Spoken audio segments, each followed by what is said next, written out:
देखिए जो 22 तारीख को हादसा हुआ वो बहुत ही ज़्यादा दुखद घटना है। ऐसे नहीं होना चाहिए था। अ, हम पूरा पूरा देश बहुत ज़्यादा दुखी है। और जब ये हुआ, जब मैंने ये पढ़ा इसके बारे में, तब से मैं सोच रहा था कि हम हमेशा ऐसी चीज़ें जब हो जाती हैं तो हम क्या करते हैं। तो हम ये करते हैं कि हम सोशल मीडिया पे कुछ लिख देते हैं, हम कुछ दोस्तों से बातें करते हैं, कुछ व्हाट्सएप भेज देते हैं यहाँ वहाँ। तो मैंने सोचा कि मैं क्या कर सकता हूँ, कुछ रियल एक्शन जिसे कहते हैं, जो कि एक कृति अगर मैं कुछ कर सकता हूँ, एक लाइव एक्शन, तो अगर मैं क्या कुछ कर सकता हूँ। तो मेरे दिमाग में ये आया कि एक चीज़ जो मैंने पढ़ी कि 90% बुकिंग्स जो हैं वो बुकिंग्स कैंसिल हो चुकी हैं यहाँ पे। तो मुझे लगा कि ये जो संदेश है, जो आतंकवादी हैं, वो संदेश क्या देना चाहते हैं हमें। वो ये संदेश दे रहे हैं कि भाई साहब, आप हमारे कश्मीर में आइएगा मत। वही तो संदेश दे रहे हैं वो टूरिस्ट को। तो मैंने कहा कि भाई ये तो नहीं होगा, ये हमारा कश्मीर है, ये हमारा देश है, हम तो आएंगे भाई, हम आपकी बात नहीं सुनेंगे। यही तो जवाब मुझे लगता है देना चाहिए। ये जो विचारधारा है कि आप यहाँ मत आइए, उसको यही जवाब है कि हम तो आएंगे। मुझे लगा कि ये संदेश मैं मुंबई में बैठ के तो नहीं दे सकता, मुझे यहाँ आना चाहिए और लोगों को बताना चाहिए कि भाई मैं आया हूँ, आप भी आइए। तो आ, मुझे लगता है कि क्या है ना, टूरिज़्म एक आर्थिक उसमें कारण तो है ही, मतलब एक फाइनेंशियल उसमें जो भी नुकसान होता है वो तो है ही। लेकिन टूरिज़्म क्या करता है, वो लोगों को एक दूसरे से मिलवाता है। कश्मीर के लोग कैसे हैं, कश्मीरियत क्या है, कश्मीर की मेहमान नवाजी क्या है, ये सारा हिंदुस्तान कैसे जानेगा। जब यहाँ आएगा तभी तो ना जानेगा। तो मेरे ख्याल से जब आप प्यार लेके आते हैं, जब आप मुस्कान आपके चेहरे पर लेके आते हैं, समस्या का हल तभी निकलता है। शासन प्रशासन जो कर रहा है वो बिल्कुल बखूबी ठीक कर रहा है। वो मतलब हम सब लोग जानते हैं कि हम यहाँ सुरक्षित हैं उनकी बदौलत। तो उसका फ़ायदा हमें उठाना चाहिए, हमें यहाँ आना चाहिए, हमें डरना नहीं चाहिए। ये बड़ा ज़रूरी है, ऐसा मुझे लगता है। जब आपने चूज़ किया कि पहलगाम जाना है, इतनी बड़ी घटना हो गई, 26 लोगों की दर्दनाक मौत हो जाती है आतंकी घटना के बाद। तमाम आपने बताया खुद कि कैंसिलेशंस हो रहे थे।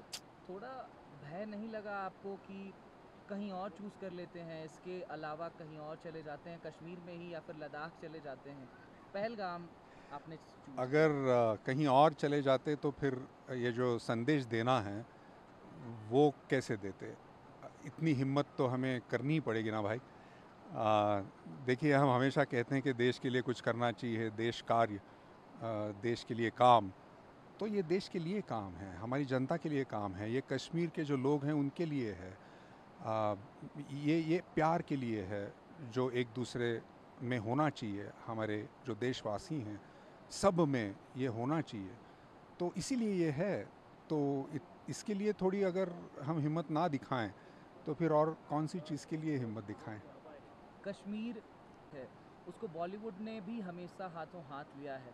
तमाम पिक्चर्स हम देखते हैं जिसमें कश्मीर पर बेस्ड सीन्स होते हैं या फिर कश्मीर पर वो पूरी पिक्चर ही बेस्ड होती है। झेलम की तमाम तस्वीरें आती हैं, कश्मीर की सूफ़ी गानों की तस्वीरें आती हैं, हमें उनको सुनने को भी मिलता है। कश्मीर से इस बार आप आए हैं तो क्या लेकर जा रहे हैं जब इतना अव्यवस्थित माहौल यहाँ बहुत दिखाई देता बहुत है? बहुत सारा प्यार लेके जाऊंगा मैं। क्योंकि जिस तरह से ये सारे लोग मिल रहे हैं, जो उनकी आंखों में हैं, मायूस हैं अभी, लेकिन जैसे ही मैं उनसे मिलता हूँ, मेरा यहाँ आने का जो मकसद है वो उनसे मैं शेयर करता हूँ, तो वो मुस्कुराते हैं। वो कहते हैं कि हाँ, ये बड़ा ज़रूरी है, आप ये लोगों से कह दें कि वो यहाँ आएँ, वो सुरक्षित हैं, हम उनकी ज़िम्मेदारी लेते हैं, आप प्लीज़ यहाँ आ जाएं, उनकी मेहमान नवाज़ी हम करेंगे। तो मुझे लगता है कि यही संदेश लेके मैं जाऊंगा कि यहाँ बहुत सारा प्यार है, बहुत सारी मेहमान नवाज़ी है। ये बहुत खूबसूरत तो है ही, लेकिन यहाँ के जो लोग हैं वो और खूबसूरत हैं। ये संदेश मैं लेके जाऊंगा। पूरी दुनिया में कश्मीरियत की बात होती है, कश्मीर के लोग जहाँ भी जाते हैं उस जगह को खुशनुमा कर देते हैं।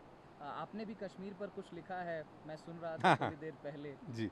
वो पढ़कर या फिर गाकर अगर आप बताते कि आपने आखिर क्या रचना की है कश्मीर पर, और जब कश्मीर इतने अव्यवस्थित दौर से गुजर रहा है, इतना बड़ा हादसा देखने को मिलता है, 26 लोगों की जान चली जाती है, 140 करोड़ भारतवासियों की आंखें नम हैं, उस समय अतुल कुलकर्णी क्या संदेश लेकर के जा रहा है?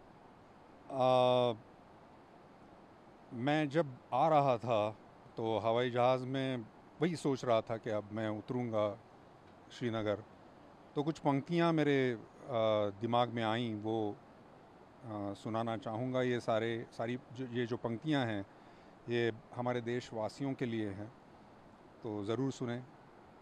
चलिए जी, कश्मीर चलें, चलें सिंधु झेलम किनार चलें, कश्मीरियत की बात सुने,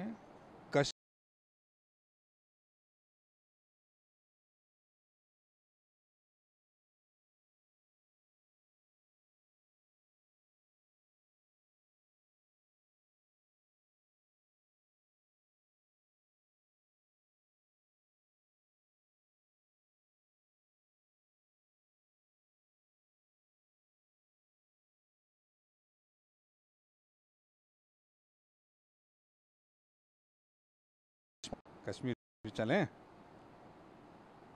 आप तो कश्मीर आ गए, अपने तमाम बॉलीवुड के एक्टर्स को जाकर के आप मुंबई में मुझे लगता है कहने वाले हैं कि अब अपने जो फॉरेन ट्रिप्स हैं उसको कैंसिल करिए, या फिर कहीं और जाना है तो उसको अमेंड करिए, या फिर आपने मैं सारे देशवासियों से ये कह रहा हूँ, चाहे वो किसी भी सिर्फ फिल्म फ्रेटर्निटी में नहीं, सारे सारे देशवासियों से, और सिर्फ देशवासियों से नहीं, पूरी दुनिया से लोग यहाँ पर आते हैं, तो सारे लोगों से मैं ये कहना चाहता हूँ कि प्लीज़ आइए, यही वक्त है आने का। पाकिस्तान का भी कनेक्शन सर निकल कर के सामने आता है। सर, मैं प्यार का संदेश लेके आया हूँ, मैं सिर्फ प्यार के बारे में बात करूँगा, आप पत्रकारिता मत कीजिए। Thank you. बहुत शुक्रिया ये नाई से थैंक यू। बातचीत करने के लिए। Thank you. थैंक्स।